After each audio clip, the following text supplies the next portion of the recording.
founders of stand-up global Formula Racing.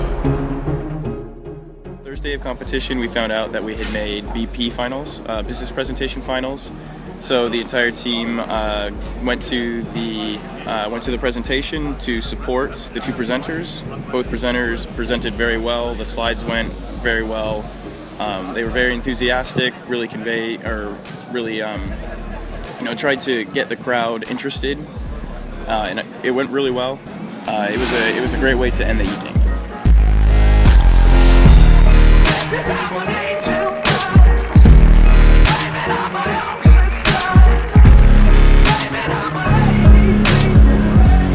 Friday of competition, we woke up knowing that it was going to be a long day. We had only made it through part of electrical scrutineering the day before, so we knew that we still had a lot of work ahead of us, and we were kind of on a timeline because skid pad was later that day. But the team was able to come together and really work as a team, both with the help from the C car and the E car teams, and we were able to get all of our stuff through mechanical, and we were able to go directly from mechanical scrutineering to skid pad runs in. The drivers did very well considering they had no practice and almost no time to prep. So all in all, for the amount of work we had, it was a perfect day. We were able to get everything done, get some points on the board, and it was a great way to confidently move into Saturday.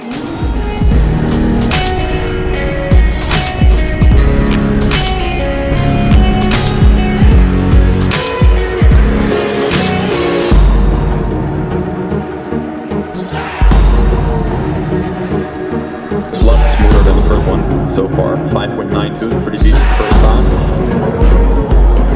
It's 5.86, which is a significant improvement for that.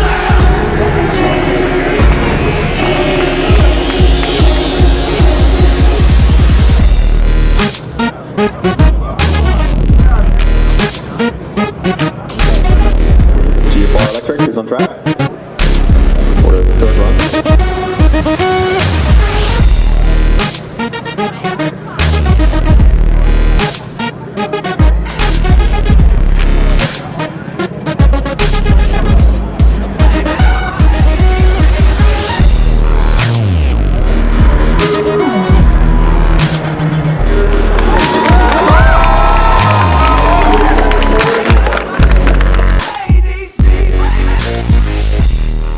Saturday of competition, we had Excel in the morning and autocross in the evening.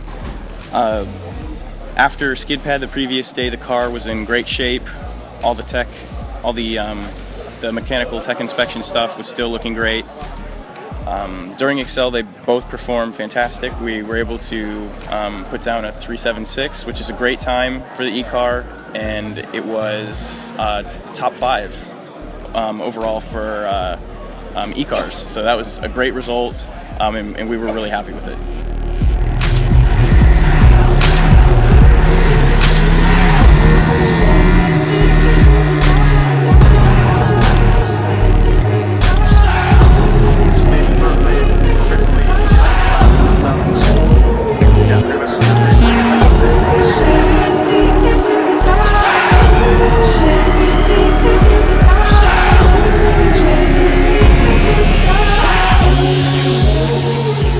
The most stressful part of the competition for the C car was autocross.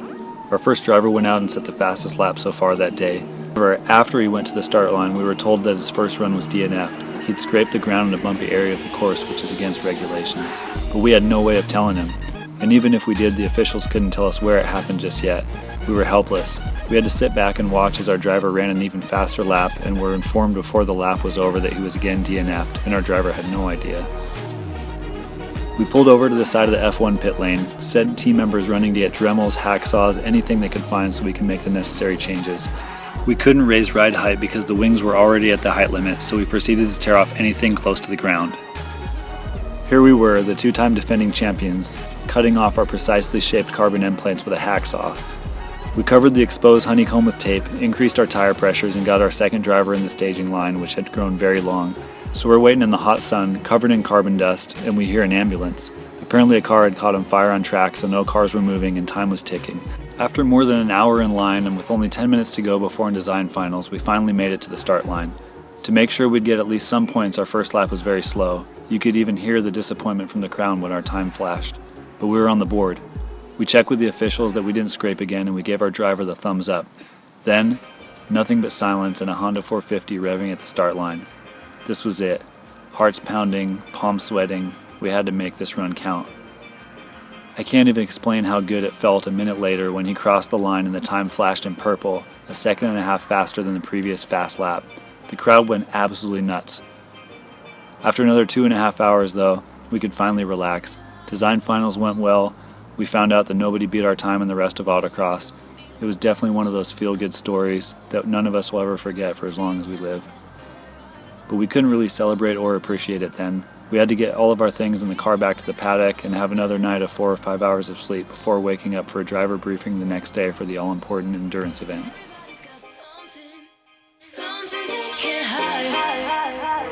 Let it out into the open, right here, right now. 'Cause everybody's got something they can't hide. Let it out into the open, right here, right now.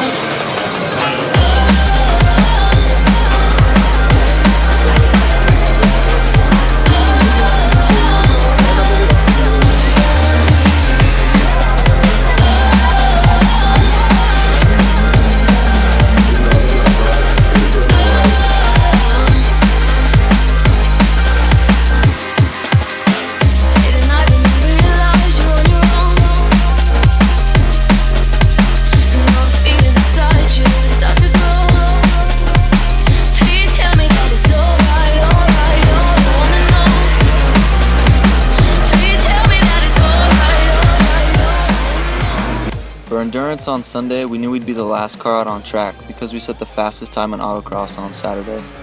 FSG always holds the Fast 5 at the end of the day, where the quickest cars of competition go head-to-head against each other, and it's always exciting for the teams and fans to watch. Phil and I went out to watch our e-car run before us and noticed some more rubber had been laid down on the track, which was nice, because that wasn't the case for autocross. After we saw what our e-car could do and after they finished, we felt good about our chances also. I went out and had a solid run. There wasn't really a lot of action because the cars were so evenly spaced on track. I actually had a scary moment on the first lap when I understeered straight into a cone. I managed to get it stuck on the front wing and couldn't shake it off. Luckily, a corner later I felt it roll out from under the chassis, and that was a big relief. Coming in for the driver change, I felt good about our chances to finish as long as the car refired. That's always been a turning point for us at competition. The car refired on its first try and Phil went out to finish the final 9 laps. He always likes putting up those purple digits on the scoreboard.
I don't let you